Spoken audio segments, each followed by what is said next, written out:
Centenaire, chapitre 1. Qui est l'homme qui veut la vie? Question sans fondement, sans héritage.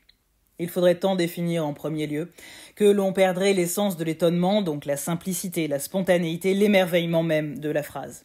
Vie? Quelle vie? Quoi la vie? Qu'est-elle de si spécial, que n'est-elle pas? Et ne me sors pas une de tes sentences prêtes à penser, de type rêver sa vie ou vivre ses rêves. De grâce. Beaucoup ont tenté de faire rentrer la vie dans le verbe, ou inversement. Il serait plus opportun de s'arrêter au seuil du mystère en se souvenant que le verbe s'est fait chair pour nous apporter la vie qu'il avait déjà en lui-même, dans un illimité qui surpasse nos pensées. Je ne fais pas ici que jongler avec des mots et des concepts, je ne cherche pas non plus à te convaincre, lectrice, d'une quelconque foi à laquelle tu devrais adhérer. Loin de là. Je ne fais qu'écrire ce qui passe par ma tête pleine de courants d'air et de sifflements, riche d'un labyrinthe où tant d'hommes se sont perdus. Il est bien complexe d'arpenter sa matière grise quand on ne pense qu'en couleur. Il est bien ardu d'oser s'exprimer quand plane au-dessus des paroles l'ombre anxieuse des nécessités tierces.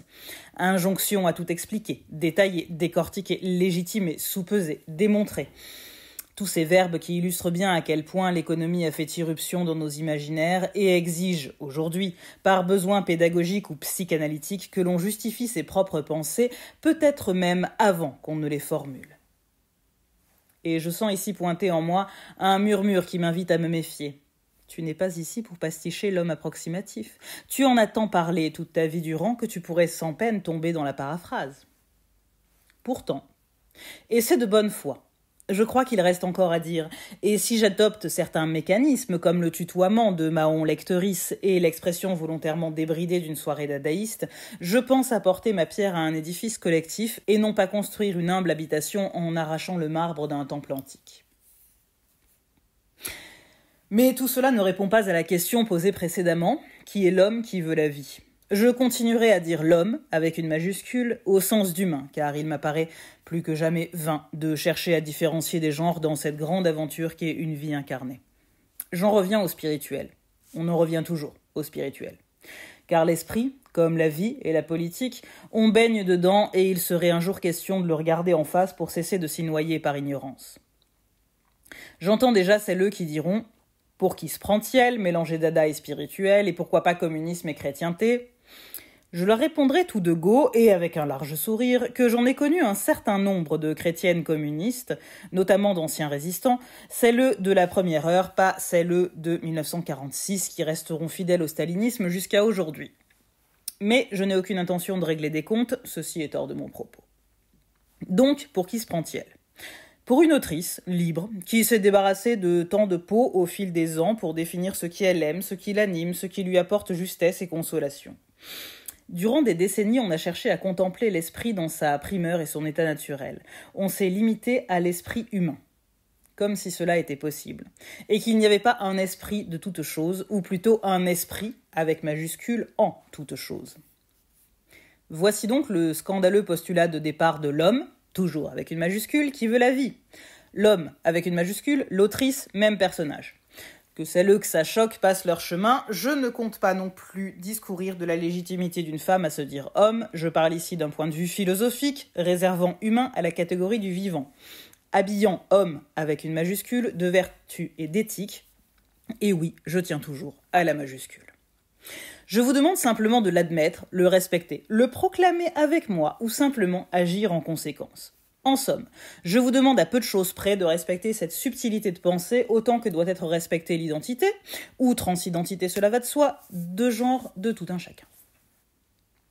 Il m'apparaît chaque année plus clairement, aux alentours des nuits les plus longues et les plus sombres, où nous célébrons pourtant l'invincibilité du soleil, cet indicible été ou ce secret qui nous lie irrémédiablement à la lumière, que le verbe et l'esprit ne sont qu'une seule et même chose. Je ne semble rien dire de particulier, mais songe donc au vertige réel que cela implique. Mon esprit, le tien aussi par extension, existe dans les mots qui le forment, dans les mots qu'il trouve bon gré, mal gré, pour se formuler, se définir, se limiter parfois, et même pour hurler son impuissance à se mettre en mots. Car penser l'ineffable, c'est déjà appréhender qu'il pourrait exister un moyen de l'exprimer encore, que celui-ci se situe simplement en dehors de notre portée. Vertigineux, donc. J'y reviens. De conséquence. Plus on développe en nos cerveaux, en nos corps, en nos sociétés de manières de faire sens, plus on ouvre de possibilités d'expression de l'esprit, plus on se rend sensible à la présence de l'esprit, avec une majuscule. Sabrer dans les langages, réduire les mouvements, partir d'un présupposé d'élitisme ou d'incompréhension de l'autre, quelles qu'en soient les raisons, c'est trahir le dire des autres et sacrifier sa propre capacité à toucher à la grâce. Voilà un autre terme lourd de mythologie que je viens d'énoncer et qui, lui aussi, est un synonyme de la vie, au même titre que l'esprit, la grâce. Et je vais te surprendre certainement, lectrice, mais ma définition sera brève.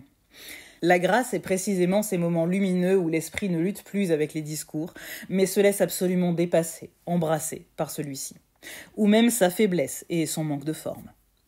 La grâce, c'est quand tout dans l'homme s'aligne pour créer une lumière et qu'il ne cherche plus. Le verbe vient seul, ou bien l'éblouissement, qui rend le langage vain. Règne. Cette intensité, cette élévation de la perception qui nous fait discerner une transcendance, la grâce. Et Dieu qu'on peut la trahir, cette grâce.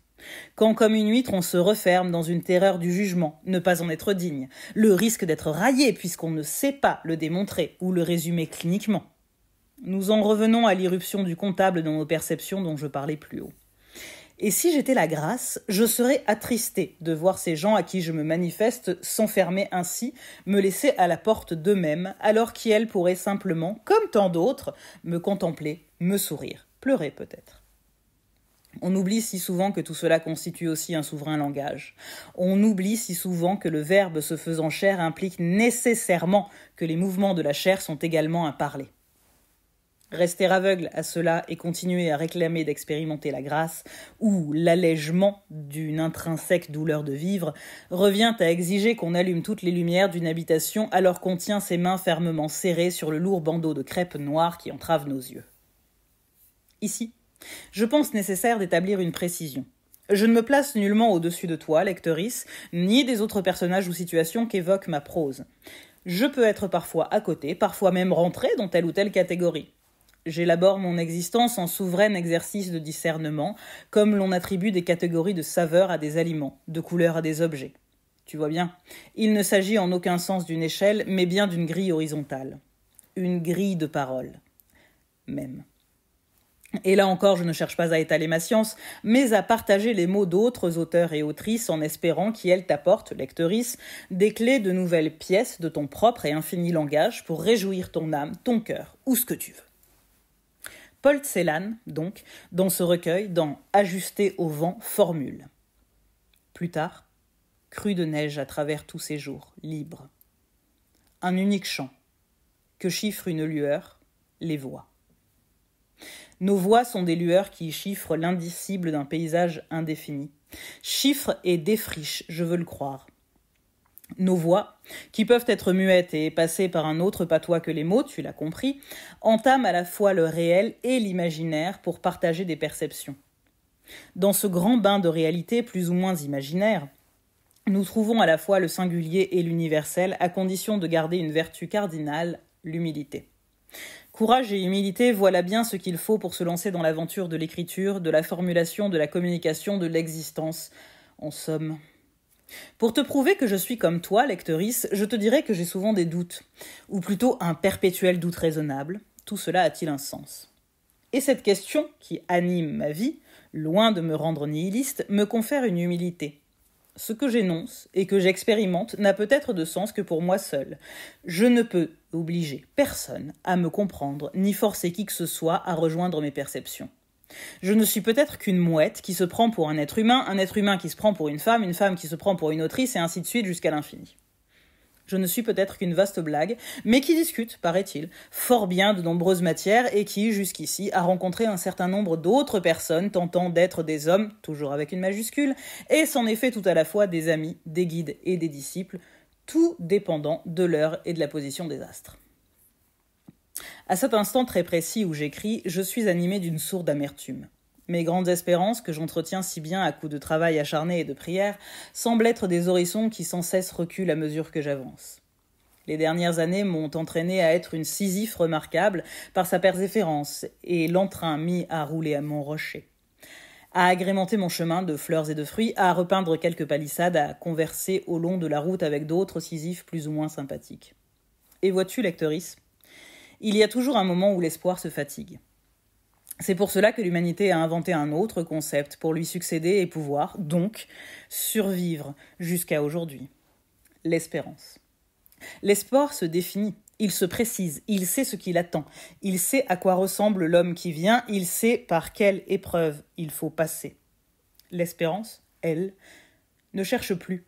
Elle est tout entière dans l'accueil de ce qui vient, elle dit oui, parfois, et peut-être un peu par dépit, rendant ses forces à une transcendance, œuvrant par habitude et nécessité éthique.